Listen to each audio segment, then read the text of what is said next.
ये तो सच है कि भगवान है मगर फिर भी अनजान है। धरती पे रूप माँ बाप का उस विधाता की पहचान है। ये तो सच है कि भगवान है। Thank you so much. कैसे हैं स्टूडेंट्स आप लोग? उम्मीद है कि आप लोग मज़े में होंगे और रहिए भी। तो आज का वीडियो है 10th क्लास के उन बच्चों के लिए जो 2023 में मैट्रिकुलेशन का एग्ज़ाम देने जा रहे हैं। बहुत से बच्चे मैथ से डरते हैं और यहाँ तक कि क्या बताएं, छोड़िए, मैथ में क्रॉस तक लगवा लेते हैं डर की वजह से। लेकिन वो तो कहावत सुनी होगी आपने, डर के आगे जीत है। तो बस डरिए नहीं, श्रीकांत सर जब आपके साथ हैं यूट्यूब पे तो फिर तकलीफ़ की तो कोई बात ही नहीं है। बस अभी तो बिहार बोर्ड इतना आसान कर दिया एग्ज़ाम, मत पूछिए भैया। 50 नंबर तो ऑब्जेक्टिव से मिल जाता है और अभी तक हम 50 क्वेश्चन अपलोड कर चुके हैं यूट्यूब पे और मैं आपको 150 से 200 ऑब्जेक्टिव क्वेश्चन दूंगा और उसको आप अच्छे से देख कर जाइए। आपका 50 में 49 सही हो जाएगा। परीक्षा देने के बाद आपको पता चलेगा कि श्रीकांत सर की बातों में कितना दम था। फिलहाल शुरू करते हैं। आज की इस वीडियो में आपको 10 प्रश्नों का हम सॉल्यूशन करके बताएंगे। 10 का 10 ऑब्जेक्टिव है। पहला प्रश्न है, बिंदुओं -2,3 और 4,1 को मिलाने वाली रेखाखंड के मध्य बिंदु का नियामक क्या होगा? चलिए, मिडिल पॉइंट मध्य बिंदु को अंग्रेजी में कहते हैं।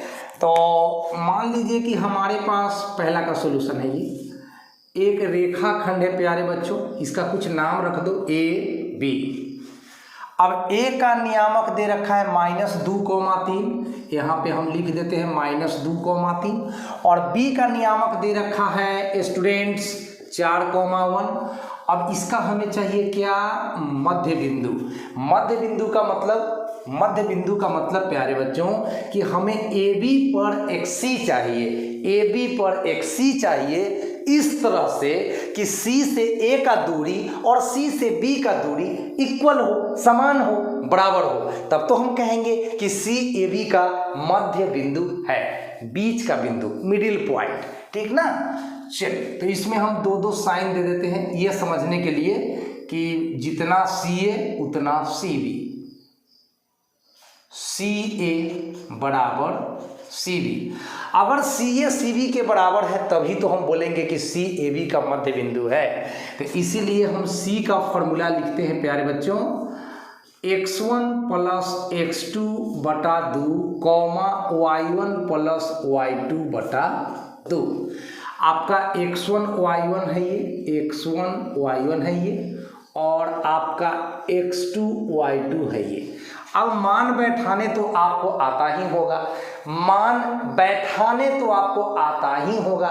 मान लीजिए आपको मान बैठाने भी नहीं आता है तो हम सिखाते हैं। चलिए, x1 के सामने आप -2 देख रहे हैं, प्लस x2 के सामने आप 4 देख रहे हैं। अब फार्मूला में ही 2 है बटा के नीचे। y1 का वैल्यू है 3 प्लस y2 का वैल्यू है 1 बटा में 2। अब 4 है प्लस में और 2 है माइनस में। बहुत बच्चा तो 6 लिख देता है इसको। बताइए कितना कमज़ोर है वो मैथ में। वैसे नहीं होता है, इसको 6 नहीं लिख सकते। 4 आपका प्लस में है और 2 आपका माइनस में। चिन्ह के हिसाब से काम करना पड़ता है। तो 4 में से 2 घटा दो तो आपका बच जाएगा 2। अब बाटा के नीचे 2 ऑलरेडी है, 3 में 1 जोड़ दोगे 4 बटा में 2, और यहाँ पे 2 में 2 से भाग दोगे तो 1 आ जाएगा, और 2 से 4 में भाग दोगे तो 2 आ जाएगा। तो आपका मध्य बिंदु का जो ऑप्शन होगा वो होगा प्यारे बच्चों 1,2। यही आपका सही आंसर होगा। तो मैंने यह सॉल्यूशन करके बताया। तो सूत्र याद रखिएगा, किसी रेखाखंड का मध्य बिंदु के लिए फॉर्मूला होता है x1 + x2 बटा 2, y1 + y2 बटे 2। चलिए, तो फिनिश हो गया। पहला क्वेश्चन का जवाब आपको समझ आ गया। नेक्स्ट बढ़ते हैं। यदि बहुपद x square minus 9x plus a के मूलों का गुणनफल 8 है तो इस स्थिति में ए का मान क्या होगा। चलिए तो सबसे पहले हमारे पास द्विघात बहुपद गिवन है x square minus 9x plus a. अब आप a का वैल्यू तो एक्स स्क्वायर का गुणांक यहाँ 1 हुआ, b का वैल्यू तो -9 हुआ और c का वैल्यू तो a हुआ। अब प्रश्न में कहता है मूलों का गुणनफल 8 है, तो मूलों का गुणनफल 8 है, ठीक है। तो अल्फा इंटू बीटा जो है वो तो 8 है। प्रश्न में कहा मूलों का गुणनफल 8 है, तो मूलों का गुणनफल को अल्फा इंटू बीटा से सूचित करते हैं प्यारे बच्चों। Implies this alpha into beta का फॉर्मूला होता है c बटा a बराबर 8। अब c का वैल्यू है a, तो आप a डाल दो, बाटा में a का वैल्यू है 1 तो 1 डाल दो, अब बराबर तो 8 है ही। अब बाटा में 1 लिखो चाहे नहीं लिखो कोई दिक्कत नहीं, आप a बराबर 8 लिख दो, हो गया कहानी खत्म। तो प्रश्न में पूछ रहा था कि a बराबर व्हाट, तो व्हाट को हटा दीजिए और आंसर आ गया है 8, तो आपका सही जवाब है 8। आप 8 में टिक मार के 1 नंबर का हकदार हो जाइए। तो चलिए उम्मीद करता हूं कि ये दोनों क्वेश्चन आपको समझ में आ गया होगा। अब हम थोड़ा सा क्या करें, बोर्ड साफ करें और उसके बाद अगला सॉल्यूशन दिखाएं आप लोगों को। ये तो सच है कि भगवान है मगर फिर भी अनजान है, धरती पे रूप माँ बाप का उस विधाता की पहचान है, सोचेंगे तुम्हें प्यार करके नहीं, ये दिल बेकरार।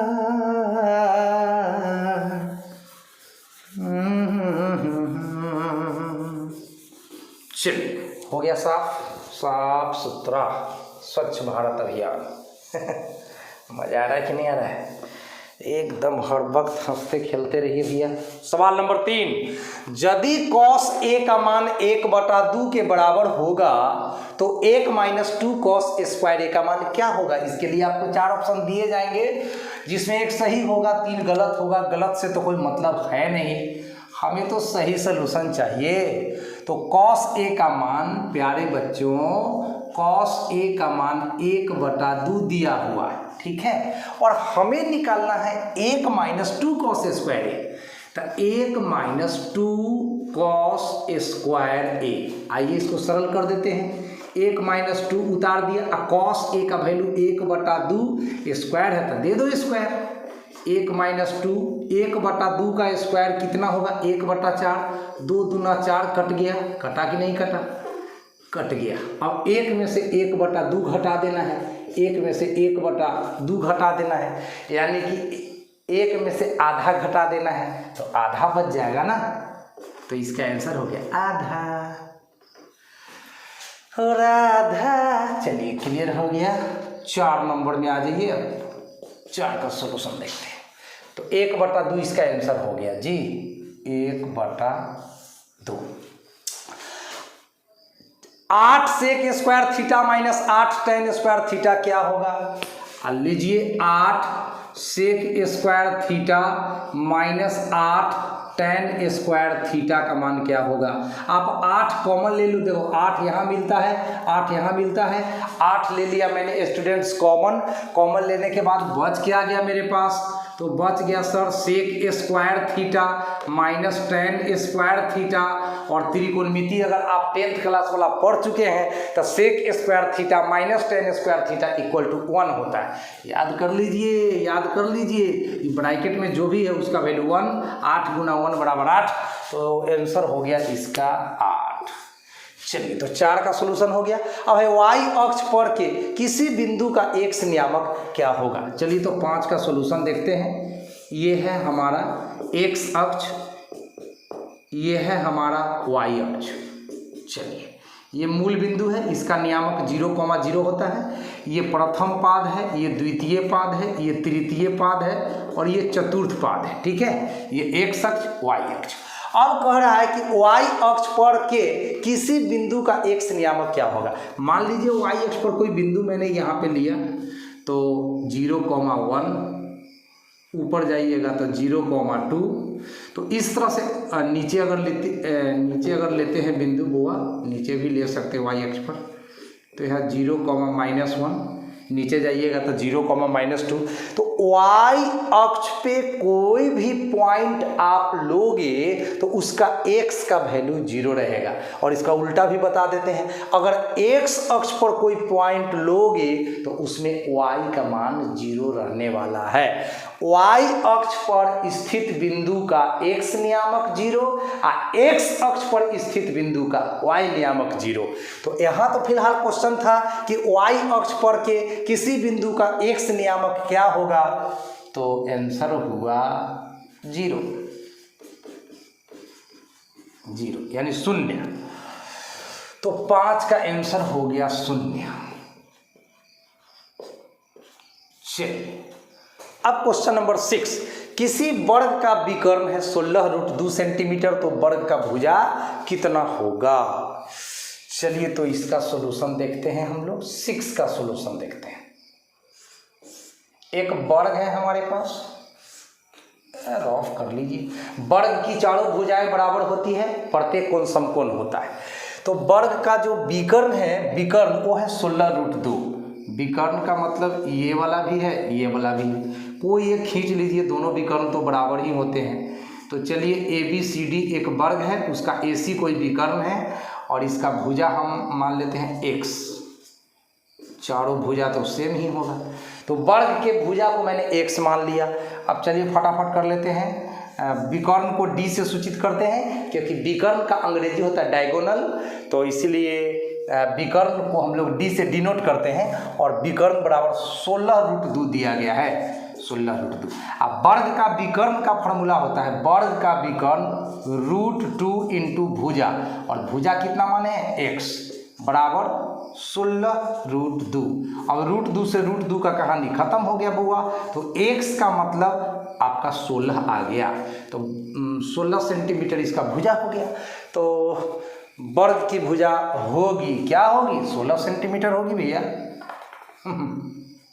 16 सेंटीमीटर होगी। ठीक है, चलिए अब हम एक और क्वेश्चन। 7, बिंदु 4,3 किस पाद में स्थित है। तो देखिए, प्रथम पाद में x भी प्लस होता है और y भी प्लस होता है। द्वितीय में x माइनस y प्लस, तृतीय में दोनों माइनस होता है, x और y दोनों माइनस, और चतुर्थ में x होता है प्लस, y होता है माइनस।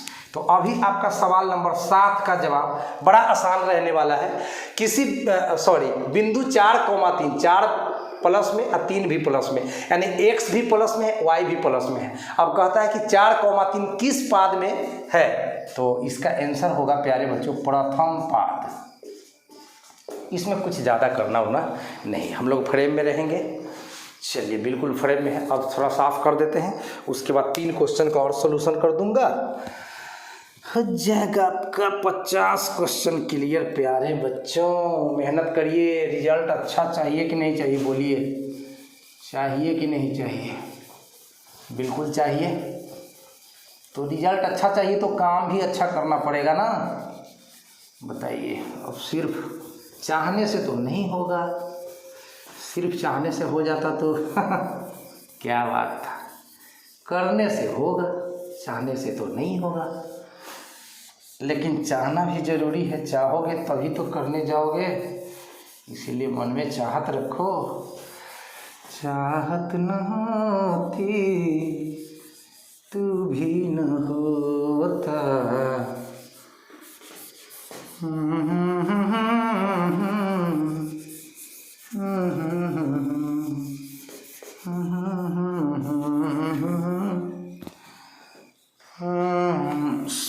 चलिए, तो हो गया आप लोगों का बोर्ड साफ।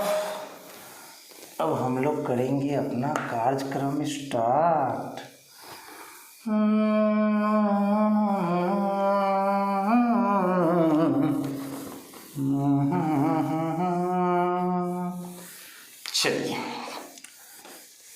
असुविधा के लिए खेद है, थोड़ा सा साफ करना पड़ता है, पढ़ाना पड़ता है, सब देखना पड़ता है, लेकिन चलिए, आप लोग इतने प्रिय सब्सक्राइबर हैं। आइए, सवाल नंबर 8। एक पासे को फेंकने पर एक अभाज्य संख्या के आने की प्रायिकता क्या है? चलिए, बहुत अच्छा सवाल है। 8 नंबर, यही तो मुश्किल है यार, मिट जा अच्छा से। चलिए, 8।